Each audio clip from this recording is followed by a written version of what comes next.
going to find out. I don't know. Yep. It just told me it's being live. Yep. I see it up in the corner. Awesome. I used to do regular live streams to YouTube, but it's been a few years. So the last time I did it, I needed to download software and do a whole thing there.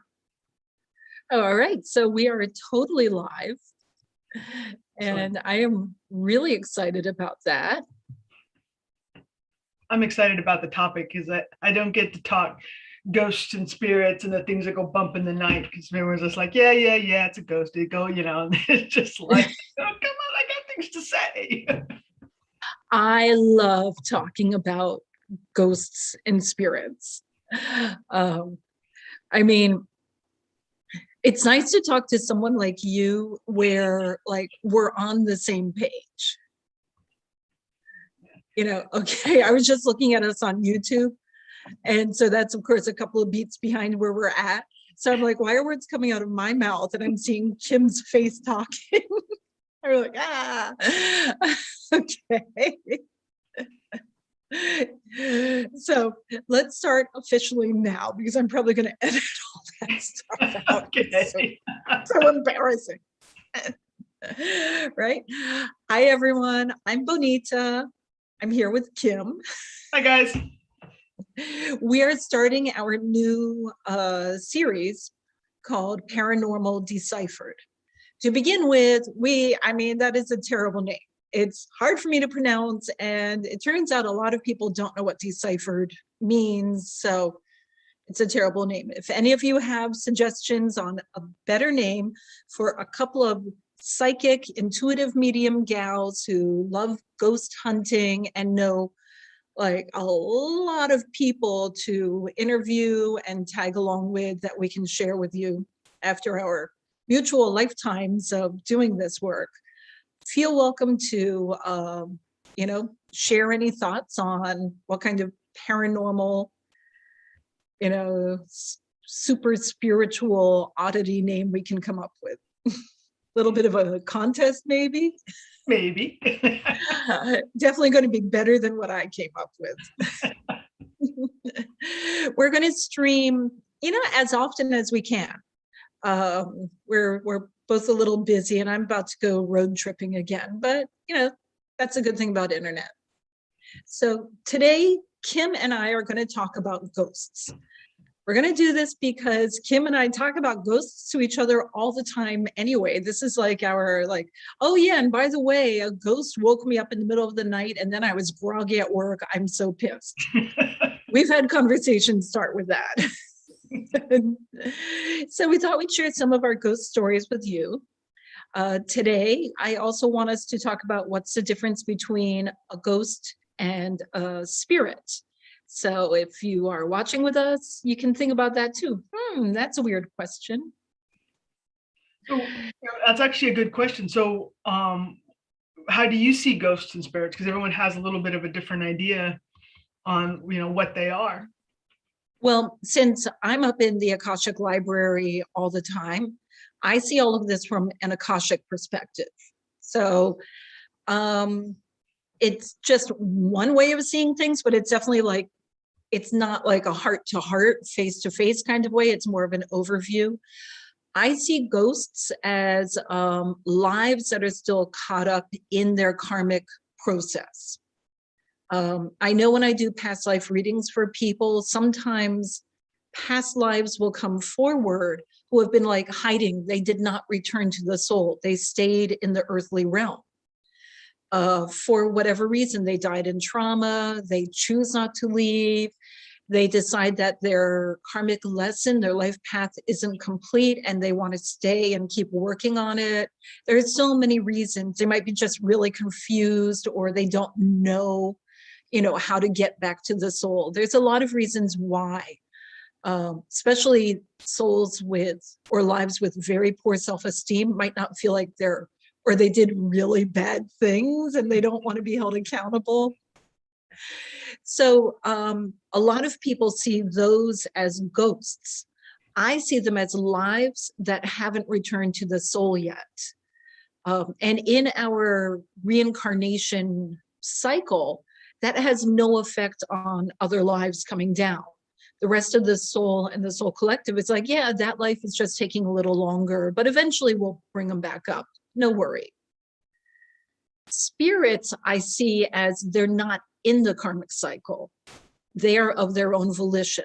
Like usually ghosts might be a little trapped somewhere, like they have to follow along with whoever is the current incarnation of their soul line, or they have to stay in a place, or there's something that they're like bound to. Whereas spirits, I think, usually can kind of come and go at will, and they're not in any karmic process. Not saying they're necessarily good or evil on either end. I've seen really bad ghosts and I've seen really good ghosts. Ghosts who are like, you know what? I'm having fun down here. Why wouldn't I stick around for another 1,000 years? And I've seen, really benevolent spirits, and I've seen really malevolent spirits, and those, that we talk about, demons. You guys, Kim and I, the other day, were talking about whether or not we want to do, like demon work here, like tag along with demonologists, or, those who are like removing demons. And we certainly both have our share of demonic stories. And as soon as we started talking about it, my phone got super staticky. And then as soon as we stopped and moved to another conversation, the static went away. So, and I'm okay with that. We'll stay away from that topic for a while. Oh, at some point we'll go there. People will demand it. But certainly we have plenty of demon stories to share. We just found out both of us have worked with people who have zombies. So we have zombie stories to share. We work with so many psychic mediums. I mean, oh my God, the list goes forever. So about ghosts, the reason I wanted Kim to do this with me, aside from how fun we are, is Kim and I have both seen both ghosts and spirits since we were children, like our whole lives. Kim sees them very differently from how I do, and I'm really envious of how she sees them. How do you say envious? I mean, you turn to say hello to somebody standing on a street corner, and because they're so solid and corporal, and then they disappear and everyone's looking at you like, who are you talking to? I mean, it kind of makes you look like you're crazy. So I don't know about that. Yeah, well, we're used to looking crazy. But Kim, why don't you, one, tell us how you see ghosts versus spirits, and also tell us about like how you see ghosts and how you see spirits. Yeah, like tell us about you and tell us about them. Okay. Funny thing is ghosts and spirits, to me, they're the same. I don't see a differentiating piece between them. I've seen them my whole life, so I can't really say that there is a difference unless they're holding up a card that says, I'm ghost, it's like, but I've seen them in many different shapes and forms. The most of it, though, is they look as real as you and I. They're solid. They have resonance. They have space. They talk. And maybe their clothes are just a little out of date. But sometimes I can't even tell, because they just look like someone in modern time. I have seen them. Like a good example, I was in. What's the guy? Alexander, the president just down there, Jackson. Anyways, Hamilton? I was in one of who? Hamilton? Maybe. No, he was treasurer. I don't know. I know this is so bad, right? Anyways, I was at one of them going a little south here in Virginia, and the docent was talking about the room, and they found some fabric in the attic, so they put up the fabric to make it look like they did when the wife was there. And the thing is I could see the wife. She was transparent, but I could still tell the color of her clothes. And she was talking, didn't realize I could hear her. She's like, I hated that stuff. That's why I put it in the attic to start with, this god awful green. And it was hilarious because I could hear her, and I'm trying not to draw attention because sometimes when they know you can hear them, they're like a pest, right? So I was giggling and telling my partner at the time, hey, you're not going to believe this. So I told her, and she's like, oh yeah, I was wondering about that. So sometimes you get insight to things that you don't want, right? So I see shadow people, and they're just in all different variances, right? Sometimes it's just a hand in the damn air, which really freaks me out, by the way, still to this day. Yeah. Wait. You got to tell us about the hand in the air. So I was a kid in Hawaii. I was probably about 7. And I kept getting rapping on my window at night. And I was like, who the hell's knocking on my window? Keeps waking me up. So I decided I shredded the whole bed of earth in front of it. So whoever, was standing at my window, you would see the feet print to prove that someone was knocking on my window. Well, that didn't yield anything. So one night I slept in the bed next to my window and I heard the knocking. So I opened up the thing because I was so mad because it woke me up. And all I saw was part of a hand knocking on my window. There was nothing else. So I never opened my curtains again. Just oh my word. Yeah. Now, I don't know about you, but when I was a kid, I saw ghosts and I saw spirits, but I was a little kid. I didn't know any different. I thought this was the way life was and everyone could see it this way. Just like I'd see portals to other dimensions and stuff like that. And I thought that was normal. It wasn't until I was 12 years old, which is the first time I saw a ghost that was a documentable experience. And I saw that everyone else was freaked out. And that's when I realized when I was 12, oh, I better not tell people about this.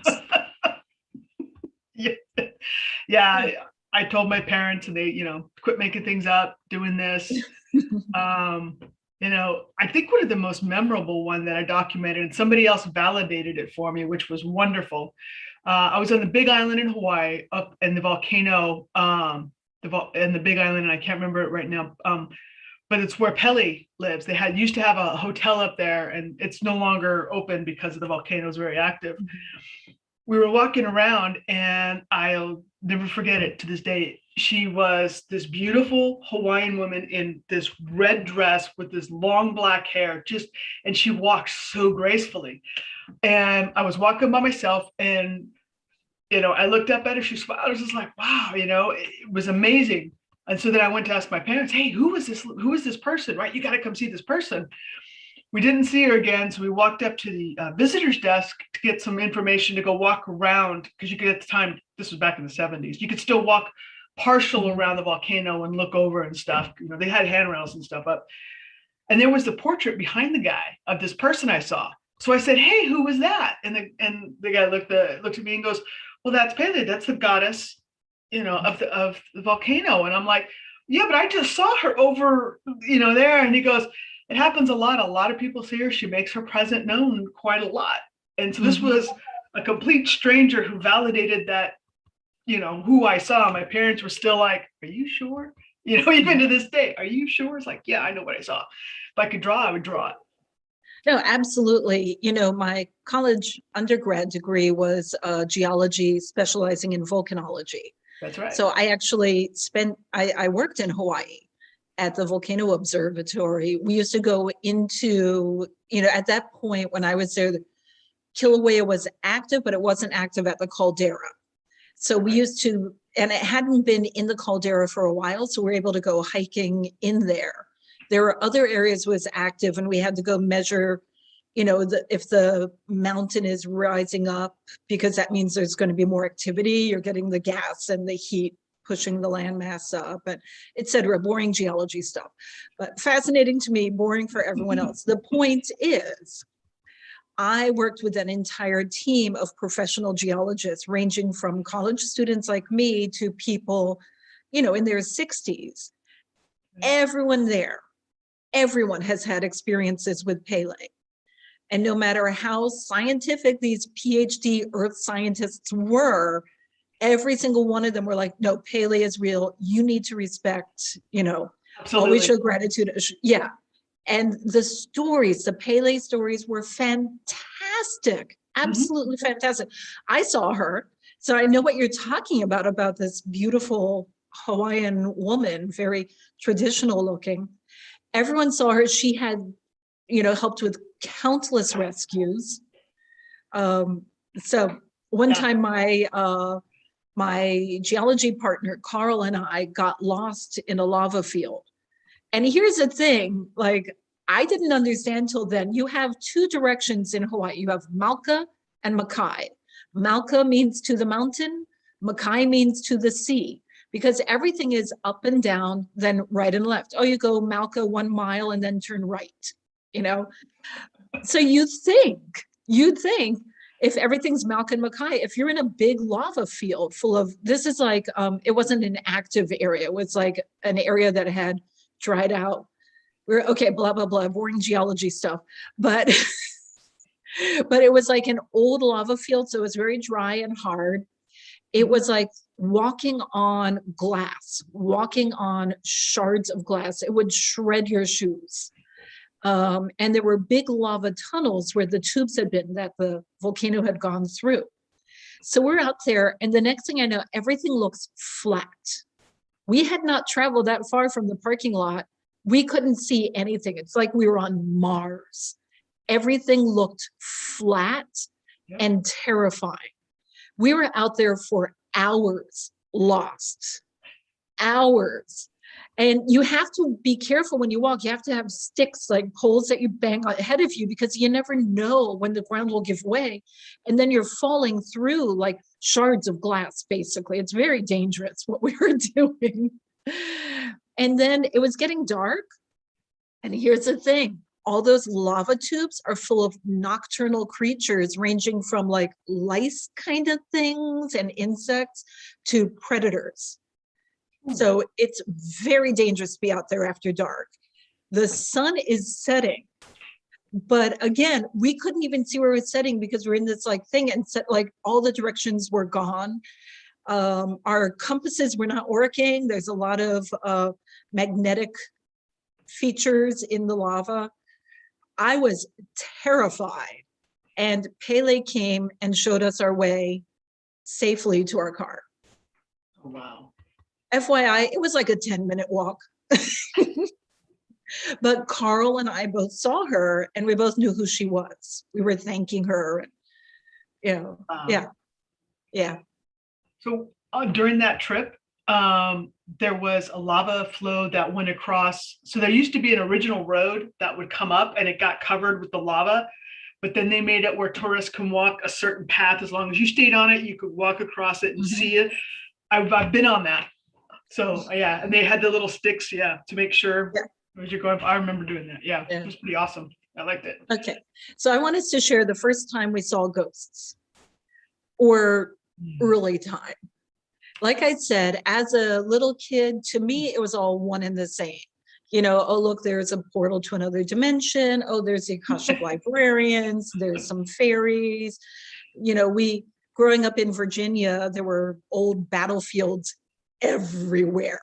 Like if you're psychic, intuitive, growing up in Virginia, you're going to see soldiers all the time. And where our house was, which you've been to my parents' house, right? Oh, no. Okay. Yeah. Well, it's a house in the woods. It's in the woods. And it's an area where Native Americans lived.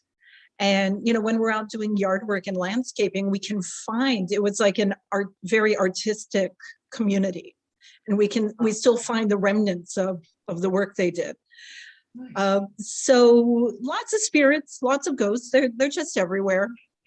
But as I was saying, when I was 12, my parents, their work took them traveling a lot. Maybe I was 11. I think I was 11. Might have been 10, somewhere 10, 11, 12. My parents were out of the country for a month. So I spent that month staying with a friend and her family at their house. I mean, we were good friends. We did overnights all the time and all that. So the mom, I don't want to share their names because they, I don't have their permission to share their names, but the mom wanted me to sleep in the guest bedroom, even though I always stayed in my friend's room. She had 2 beds in her room. So I'm staying in the guest room, but every night I'm feeling super creepy. And I'm like not sleeping all night. I end up like creeping up in the living room and sleeping. I don't know why. Just felt super creepy in the guest bedroom. And then, and the mom's getting really mad. I'm sleeping she wakes up in the morning, I'm in my friend's room, I'm in the living room, I'm sleeping under the dining room table. I'm like exhausted because I didn't sleep all night because I was told I had to stay in my room. So finally, after about a week, 10 days of this, and she's like totally regretting letting me stay at their house, I am in bed and I turn out the light. And then I felt compelled to look in the doorway. And I looked in the doorway and I saw this old man. He was like tall and gaunt, kind of lanky. And I still know exactly what he looked like. And he had on a slouch hat and, a suit, like from the 1940s kind of look. Okay. Yeah. And a furled up umbrella. And I saw him and he and I just like looked each other in the eyes for a while. He looked so sad, so nice and so sad. I just like my heart broke for him. I don't know what tragedy it was that kept him here, but I know that he deserved better than this. And I reached out my hand to him. And he looked at me and he gave a little smile and shook his head no and disappeared. And he looked like 3D from a black and white print, but kind of misty. Like I could kind of see through him, kind of not. Like I could see all the details of him. And he looked more like from a black and white movie than 3D color. Although he may have just been dressed in like a gray suit, so who knows? But I felt so bad. But then I wasn't scared of the room anymore. I was fine with it. So the next morning we're having breakfast and the mom said to me, I'm so glad that you stayed all night in the room. You got 1 night under your belt and you see it's not so bad. And I said, yeah, and after I talked with the ghost, I was fine. And she was like, what? So I told her what I saw. She freaked out because she said her best friend, who had stayed over once, refused to ever stay in their house again because she said she saw that ghost. And it was the exact same description. And her best friend's like a bit dramatic. So she thought that she was making it up and never believed her. She was like on the phone, like, I am so sorry. I didn't believe you. So someone else had seen this fellow, exact same description as what I saw, same experience, except she freaked out and left. And I was like, yeah, but I'm okay now. I'm okay down there. And she's like, oh, no, you're not sleeping in that room anymore. She went down, took all my stuff, put in her daughter's room. We're like, but I want to see the ghost again. I'm friends. So then I'm like sneaking back down. For the next month, she kept saying, stop going to the guest room. You have to stay in my daughter's room. But so I saw him a few more times, but each time he's like, it was the same. He wouldn't talk to me. He was just like, appreciated my wanting to reach out to him, but I felt like he was watching over me. And I got the feeling like maybe he had a daughter who had died and he felt responsible or had not gotten over his mourning for her. But you know what? It's in Virginia. When we're down there, I'll go visit whoever lives there now and see if they'll talk to us. Okay, bail money might be needed. It's too crazy to shut up at my door. Yeah. Oh. Yeah. So my first experience was a little different than that. So we had moved to Hawaii. Never saw anything that I can recollect before that. The local Hawaiians and the local Japanese culture taught me immense respect for the dead. But they didn't talk, so the Hawaiians never really talked about it being bad. They were mostly talking about family, right? That they come to visit you to give you, information, stuff like that. And the Japanese, for the most part, but then you still have some of your banshee type. I walk across the grave, I still apologize. I apologize to every single grave that I walk, and I usually do a blanket because it just, yeah, that's how much fear they instilled. But after that, when going through some of there was my friend's grandmother had to be translated because she still spoke Hawaiian and, into English. But I remember that one night I was sleeping in my room and I woke up, and this is when I used to sleep with my closet door open. We do not do that anymore. And I looked over and there were 7 white faces in my closet looking at me. And they were kind of alabaster-esque, very, and all different shapes, sizes. Like this? Yeah. But yes, not in skulls though, but they were faces. And so later I was told they were the 7 masters, but it was just kind of like, I freaked out, I screamed, I ran out of my room.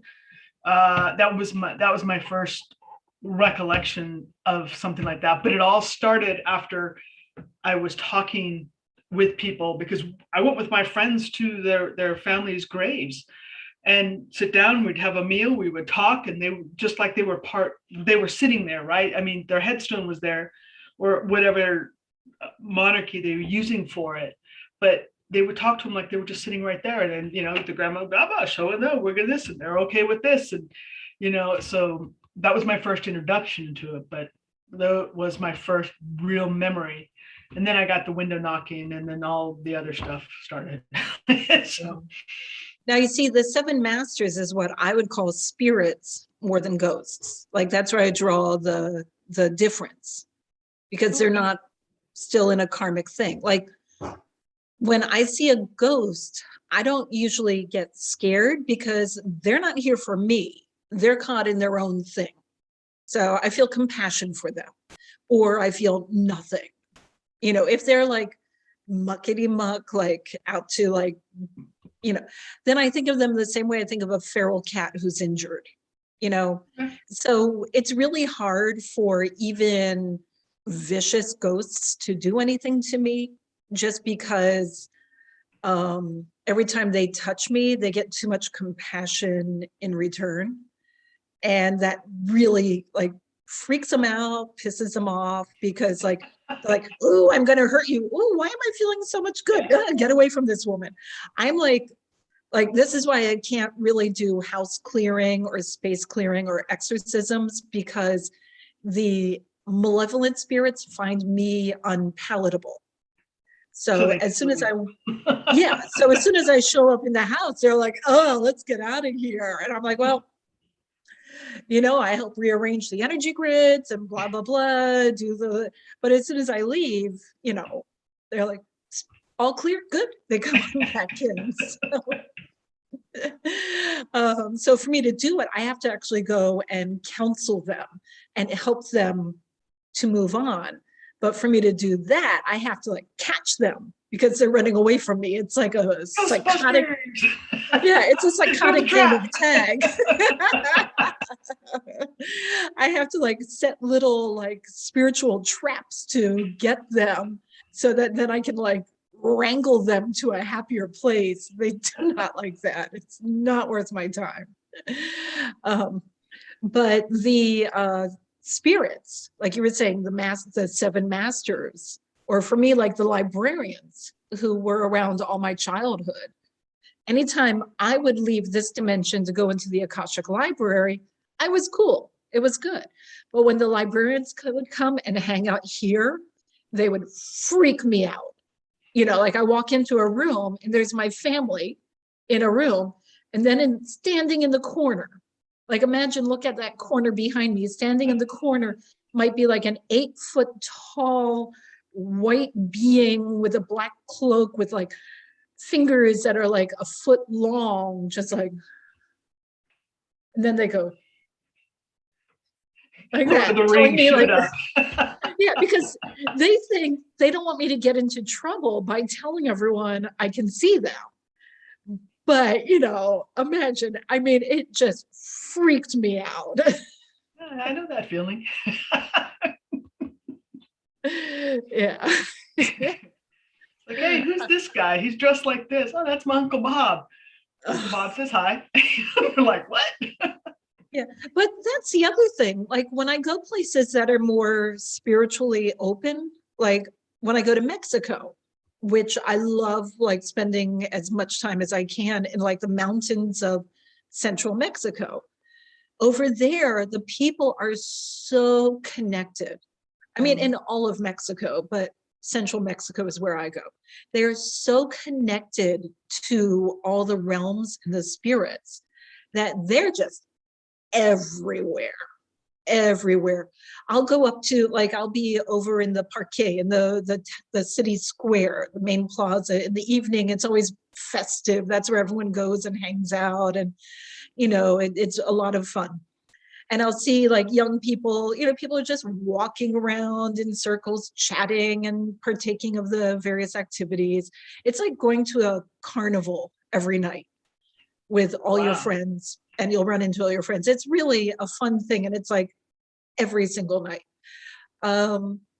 So I'll watch, like, I remember one time I'm watching these 4 young people walking along talking, and behind one young man, I saw a ghost and a spirit. So I saw the ghost, and he looked like, you know, in his 50s, and he, you know, the way he was dressed and the mustache, you know, very specific look. And then the spirit was right sort of beside him, behind him.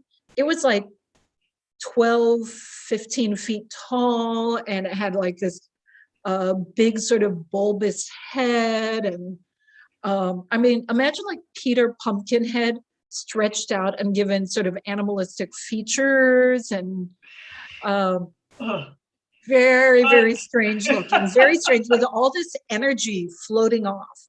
And he's sort of moving along, like, and occasionally reaches out and touches the head of this young man who's with his 3 friends. So I walked up and said in my not so good Spanish, like, excuse me, but I see 2 beings behind you. I see a ghost and a spirit. And he said, oh, really? Please tell me, because they're so open in Mexico. So I described the ghost, and he said, oh, yes, that is my uncle. He told me his name. We were very, very close. And when he died, he told me he would look out for me. And thank you. Yes, I feel him often. Wow. And please tell him I'm so happy he's here. I, you know, appreciate it. Like so the 2 of them like passed along some messages back and forth through me. And the messages made no sense to me. They made absolute sense to the young man. And then I said, now this spirit looks really kind of terrifying to me, and he keeps touching you. And I described the spirit. And he said, oh, yes, he is my, like in Mexico, the word for a demon or spirit is very different than in the US, because they have, for them, there's like, you know, the Catholic demons, but for the earthly demons, it's more like they're nature spirits and natural spirits. And he said, just as we have like animal spirit guides, they have protective nature spirits, protective nature demons. You know, the words get murky, and I'm not going to try to translate. And please forgive me, everyone who knows better than I do, if I've been like, feel welcome to contact me so we can talk and I can be a little more articulate. This was his nature being, and what I described to him was exactly as it was. Wow. And this was his protector. And I said, it keeps touching you on the top of your head. It's like, oh, that's so good. And then he told me he was like trying to work some things out in his mind. You know, he's basically like getting ready to go forward with some stuff in his life. So he knows that he's getting the protection that everything's going on the right path. Wow. So I'm like, all right. Would it really be called a demon if it was in best interest? Well, that's the thing. We are raised to believe demons are bad. True. So it's a cultural thing. So it's my definition because that's how I was raised, but it doesn't. Okay. I forget about that sometimes, where it's just because, you know, you were raised and it meant this doesn't necessarily mean it means that over there. So I keep Right. forgetting that piece. So, okay. Wow. Yeah. And, you know, we can have a whole other episode on are demons good or bad? Because the librarians love talking to me about that stuff. Oh yeah, they've had a few conversations with me. Yeah. And you and I both had our experiences with some very bad demons. Said, Yeah. They were 10 feet away, and that was too close. So I was grateful that that was the only interaction I had, and Yeah. And have you like worked with people who are possessed? So I haven't actually worked with anybody knowing they were possessed. I know when I was in high school, we skipped school, imagine that, and we went over to a friend's place and we were playing with the Ouija board. I know, not a good thing to do either. And yeah, I know, yeah, it's in anyways. And so, and you know, in high school, everybody gets stoned when they let's play with the Ouija board. Let's get stoned and play with the Ouija board. Yeah. So strike three. So anyways, moving on. So we were asking questions, and it was spelling things out. We're like, quit moving it, you know, like how kids are, right? Teenagers, oh, you're moving it. It's like, no. Well, one of the girls who had brown eyes started talking really funny. We're like, yeah, okay, whatever. Well, the problem being was her demeanor changed and her eyes went from brown to light hazel. And we all said, peace out. A bunch of us ran, and I was one of them. I'm like, oh, hell no. She had problems after that for a while. Her parents were like, she's not acting, she'd be her same. And then all of a sudden she'll start acting really weird. Her demeanor will change. She'll speak differently. So we think that was a possession of sorts, but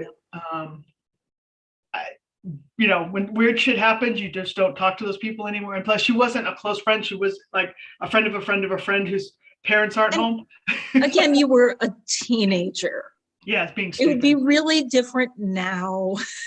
No, we don't play with Ouija boards. No. Exactly. I can open up enough shit without one. I don't need a Ouija board. Yeah. So I do want to mention two things for those of you watching. One, a Ouija board is not good or bad.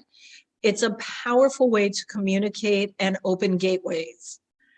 So if you're trained in it and you know what you're doing, it's no different than using a pendulum or a crystal ball or anything else. Very true. It is very powerful. If you don't know what you're doing, really, yeah, you can really, like, I was trained on a Ouija board. My grandmother, you know how like you have a TV dinner tray when you're a kid, if you're like eating when you watch TV? I had a Ouija board. My grandmother had my own Ouija board that she gave me that had been hers since she was young. And she wanted me to be so comfortable with it. So like if I'm sitting and reading a book, she put the Ouija board under it. If I'm eating, then she's like, here, that's your placemat. And there was a strong connection. Get out. No, I'm serious. My grandmother was a very, very powerful psychic. My mom's mom. My dad's mom, nuts, a hoarder, very mean lady. So anytime you hear me talk about my grandmother, it's on my mother's lineage, which makes sense because that's the soul contract line runs through the female, you know, mother to daughter, mother to child. So the other thing is a possession versus a walk-in. Because I know a lot of people who are walk-ins, which means they're not the original soul of a life. That is by prearranged contract or maybe last minute contract, but that's always a handing off, like a baton pass. A possession is when someone comes in and takes over. You have no choice. That is when someone who has a will stronger than yours forces you to either be repressed in your being while they're dominant or they just kick you out altogether. Sometimes a possession doesn't last very long because they can be dominant for a while, but then they can't hold on, which sounds like it might be the case for your friend. So what happens? So the essence of the person is kicked out of the body. So then if we or see them, pushed down. or pushed down, but I'm looking more for this one. How do we see them like spirit ghost when we see them? If we see them, or can we see them? I mean, if they're kicked out, usually they go back to the soul. Fascinating. Yeah. Well, that's another rabbit hole down on the internet. Yeah. So I have dealt with both. I've dealt with quite a lot of both. I've dealt with people who have been possessed, and I've dealt with people who have, by soul contract, been, a walk-in. So now possession doesn't necessarily mean it has to be a demon. It can just be some spirit walking by, or some ghost walking by and just say, hey, here's a free body and a vessel, and jump in. Oh, yeah. Bless you. All this talk about possession.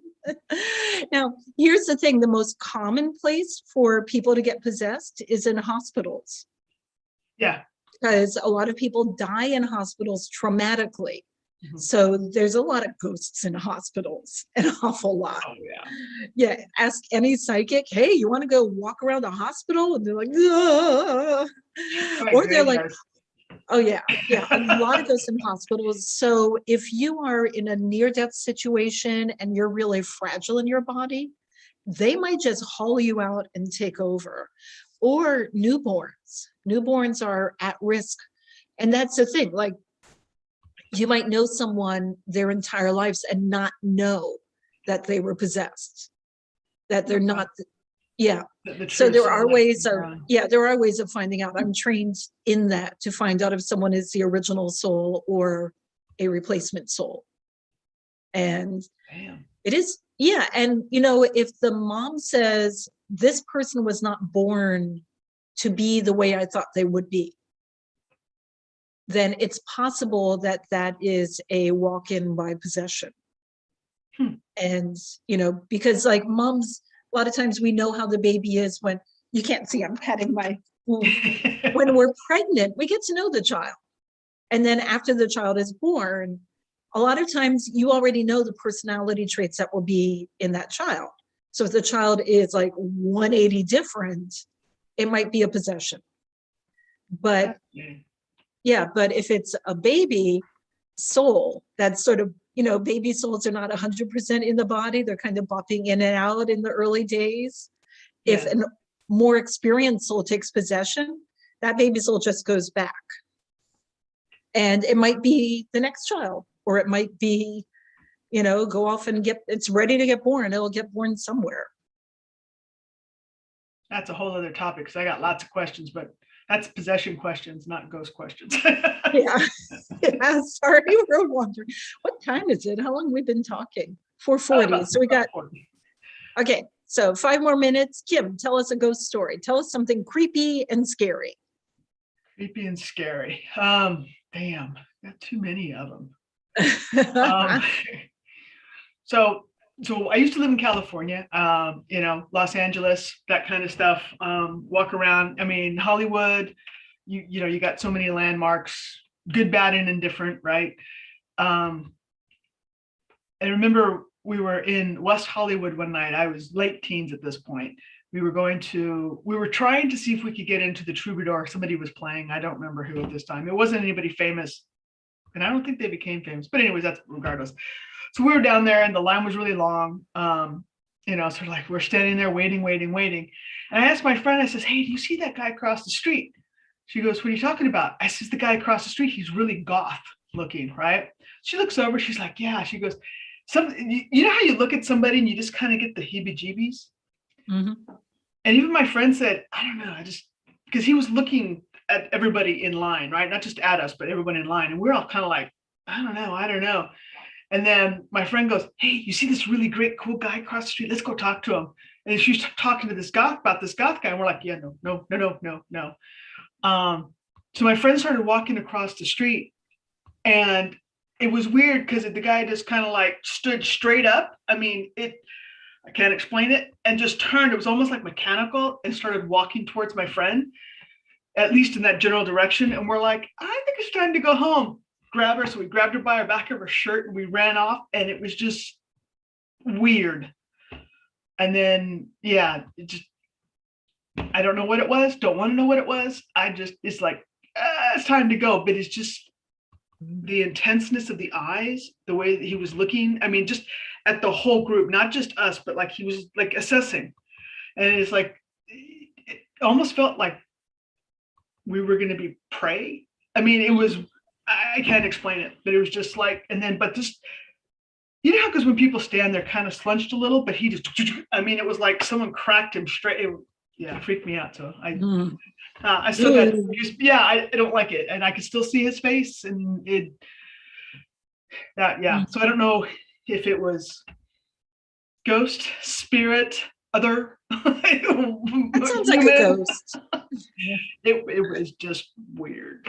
That's the one that comes to mind. That's yep. Not yeah. I can still feel it. I really should learn to draw. I'm just saying. All right. So I was 19 years old. I took the train up to New York City. I was going to go over to my grandparents' house, which is another train ride out of the city. So I thought I'll spend the day in New York City and then catch an evening train with their neighbors when they get off work to my grandparents' place. So I'm bopping around the city. It's my intention to bop around the city. And this was back in the days when it was all paper map and figuring things out, no concept of GPS, cell phone, or anything like that. So I'm in the train station trying to figure out where to go. And I knew that I wanted to like take in some museums, blah, blah, blah. This really good looking guy walks up to me and he said, "You look a little lost. Can I help you?" And I said, "Well, I'm trying to, I just have a few hours. I'm trying to get out, just taking the sights before I head out." And he said, "I have some time on my hands. Why don't I show you around?" And I'm like, yeah, good looking man who wants to show me around New York City. Let's do it. So we spent a few hours bopping around. He showed me some museums. He showed me this really beautiful church we went into, and we sat in the church. And then we're on the street and we're looking at the map again. And I said, "I have to find my way back to the train station." And he said, "You know what? I need to go to the bathroom. I'm just going to duck in there." I was like, okay. And he walked to a restaurant. And this is the first time it got weird. We've been hanging out together for like 2 hours, I think, maybe 3, I think like 2. He walked through the door. And yeah. And I was like, that's weird. So I went running over. I had to open the door to go in. I'm looking around. I don't see him. The bathroom doors are open. They're both like single stall doors or bathrooms, so they're open. I said to the waitress, "Did you see that guy just come in here?" And she's like, "All you see is this." I'm like, "Well, do you have a rear exit?" She's like, "No, like through the kitchen, you're not allowed in there." I was like, okay.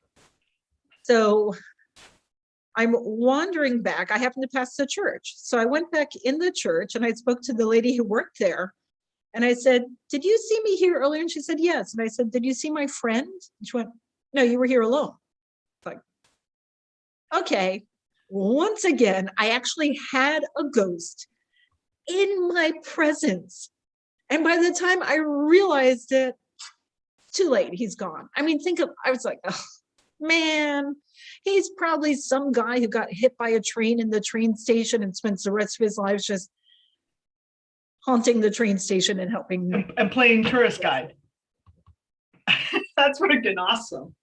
I know. I'd say my luck, I'd get someone from the 1700s that I couldn't understand, and they'd be like, "Oh my God." Okay, so I'm going to tell you guys real quick the one time Kim and I saw a ghost together. This was the first time we hung out socially. And you and Heinel and Nanette and I went out to that cafe in Vienna, Virginia for lunch. This was, yeah. yeah, Oh, yeah. The bathroom lady.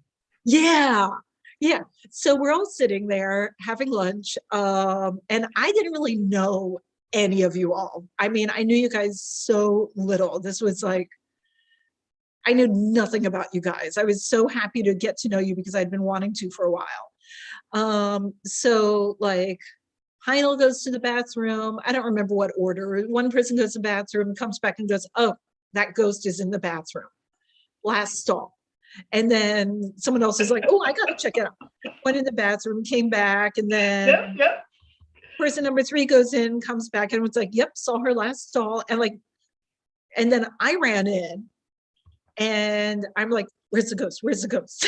You know, I'm all like, woo. So I went into the last stall.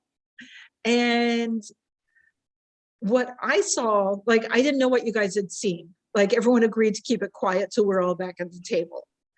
But what I saw was this like black, hairy, icky, gooey, drippy blob up in the very, very corner.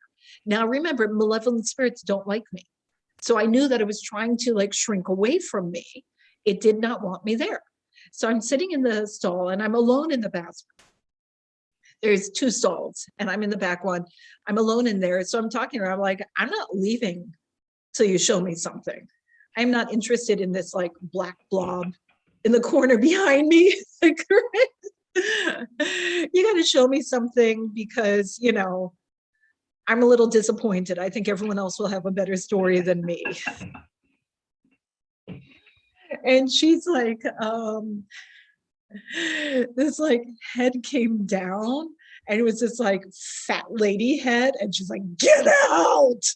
And then I was like, oh, meanwhile, someone else came into the bathroom and is using the stall next to me. So, and there was a 3rd person waiting for my stall. So, you know, I left and I washed my hands and I put my hands under the blow dryer. And nothing's happening. I'm waving my hands, nothing's happening. And so finally I said, I know you want me out of here and I'm not leaving till my hands dry.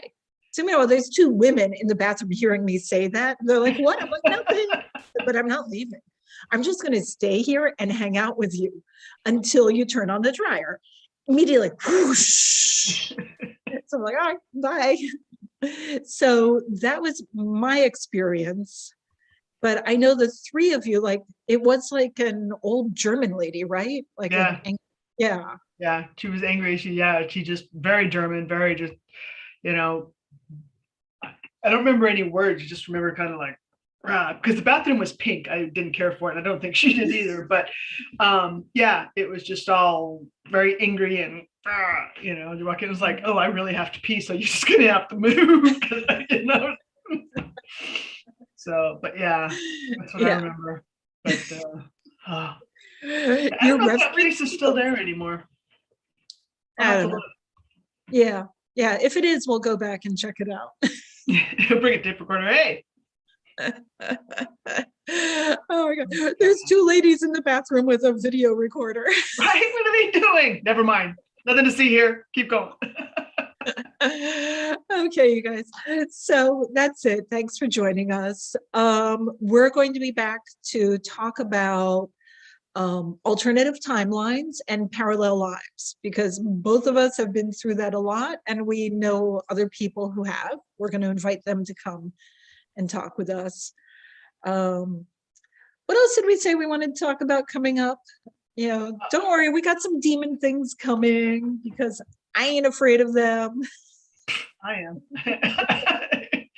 You know, I think we should just do it week by week, whatever comes up. But let's talk about this week, that kind of thing. So you guys feel welcome to share your questions, your thoughts, your anecdotes, your requests, alternative names to the, what are we called? The paranormal revision, terrible name. Help us get a better name.